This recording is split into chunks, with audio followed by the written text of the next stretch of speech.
કે પેન્શનનો ઉલ્લેખ શુક્ર નીતિમાં શુક્રાચાર્ય આજથી હજારો વર્ષ પહેલા કર્યો છે કે જે સેવક 40 વર્ષ સુધી રાજ્યની સેવામાં હોય એ સેવકે 40 વર્ષ પૂરા કર્યા પછી અક્ષમ હોવાને કારણે કાર્યમાંથી મુક્ત કરવામાં આવે ત્યારે એની બાકીની જીવનની આજીવિકા ચાલતી રહે એ માટે રાજાએ એને પેન્શન આપવું જોઈએ.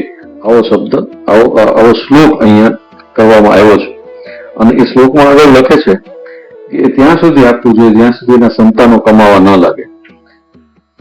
અને માનો કે કોઈ કારણસર એ વ્યક્તિ અવસાન પામે તો, મેં તો ધ્યાનથી સાંભળજો, જે અત્યારે આપણે ફેમિલી પેન્શન નો વિચાર છે એ વિચારના મૂળ શુક્રાચાર્યએ શુક્ર નીતિમાં આપ્યા છે કે કોઈ કારણસર સેવક નિવૃત્ત થયા પછી જો અવસાન પામે તો એની પત્ની કે અવિવાહિત કન્યાને પેન્શનના પણ અડધી રકમ રાજ્ય તરફથી ચૂકવવી જોઈએ.